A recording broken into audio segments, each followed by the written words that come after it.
नमस्ते everyone, welcome to Bharat BIM। आज हम बात करने वाले हैं एक ऐसे मटेरियल के बारे में जो ऑलमोस्ट हर इंडियन घर का हिस्सा होता है, चाहे modular kitchen, wardrobe, bed, doors या फिर ऑफिस फर्नीचर। जी हाँ, हम बात कर रहे हैं प्लाईवुड की। लेकिन क्या आपने कभी सोचा है कि प्लाईवुड एक्चुअली बनता कैसे है और क्यों कुछ प्लाईवुड 20 साल तक चल जाता है जबकि कुछ सिर्फ 2 से 3 साल में खराब हो जाता है।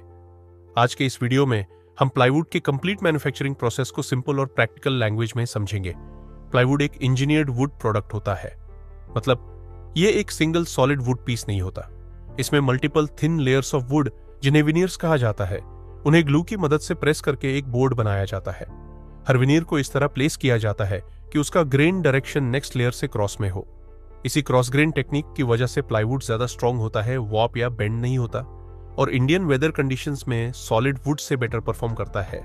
इंडिया में प्लाईवुड बनाने के लिए कॉमनली गुर्जन, पॉपुलर, यूकलिप्टस और पाइन जैसे टिम्बर यूज किए जाते हैं। जो लॉग्स सेलेक्ट किए जाते हैं उन्हें पीलर लॉग्स कहा जाता है। ये लॉग्स स्ट्रेट होने चाहिए, यूनिफॉर्म होने चाहिए और डिफेक्ट से फ्री होने चाहिए, क्योंकि प्लाईवुड की क्वालिटी डायरेक्टली टिम्बर क्वालिटी पर डिपेंड करती है। अच्छा टिम्बर इक्वल स्ट्रॉन्ग और long lasting plywood. Next step में इन लॉग्स को विनियर्स में कन्वर्ट किया जाता है। इसके लिए यूज होता है रोटरी कटिंग प्रोसेस। एक विनियर लाथे मशीन में लॉग को घुमाया जाता है और एक शार्प ब्लेड उसे थिन शीट्स पील करती है, बिल्कुल पेंसिल शार्पन होने जैसा। यही थिन शीट्स विनियर्स होती है। विनियर की थिकनेस उसके एप्लीकेशन पर डिपेंड करती है। थिन विनियर्स फर्नीचर और फ्लेक्सिबल प्लाईवुड के लिए, थिक विनियर्स हेवी ड्यूटी और शटर प्लाईवुड के लिए। फ्रेश विनियर्स में मॉइस्चर होता है जो बॉन्डिंग के लिए अच्छा नहीं होता, इसलिए उन्हें ड्रायर्स में सुखाया जाता है।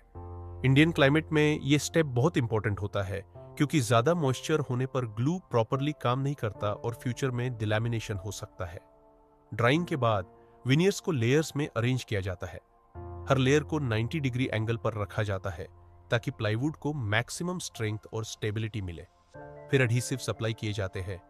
इंटीरियर यूज के लिए MR grade glue, kitchen, bathroom या एक्सटीरियर के लिए BWR या BWP grade phenolic resin.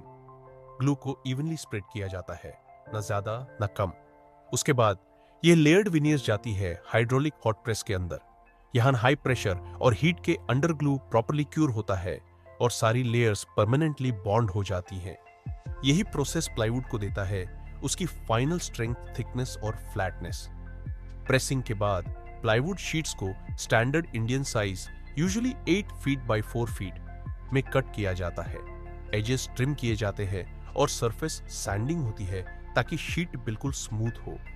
Premium plywood में आउटर सरफेस पर हाई क्वालिटी फेस विनियर लगाया जाता है जो इंटीरियर्स के विजिबल एरियाज में यूज होता है।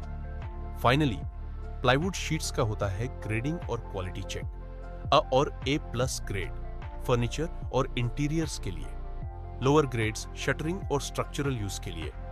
इंडिया में ISI मार्किंग और ब्रांड स्टैंडर्ड्स भी प्लाईवुड की क्वालिटी डिसाइड करने में इंपॉर्टेंट रोल प्ले करते हैं। आजकल काफी Indian manufacturers sustainable practices follow कर रहे हैं, जैसे प्लांटेशन वुड का यूज, रिस्पॉन्सिबल फॉरेस्ट्री और लो इमिशन एडहेसिव्स। इस वजह से प्लाईवुड अगर सही सोर्स से लिया जाए तो एक इको फ्रेंडली मटेरियल भी बन जाता है। तो ये था प्लाईवुड का कंप्लीट सफर, रॉ टिम्बर से लेकर फिनिश्ड बोर्ड तक। अगली बार जब आप प्लाईवुड खरीदें, सिर्फ प्राइस मत पूछिए, बल्कि ग्रेड, ग्लू टाइप और कोर मटेरियल के बारे में भी जरूर पूछिए। अगर आपको ये वीडियो यूजफुल लगा हो तो लाइक करिए, भारत BIM को सब्सक्राइब करिए और कमेंट्स में बताइए आप नेक्स्ट कौन सा टॉपिक देखना चाहेंगे। मिलते हैं नेक्स्ट वीडियो में।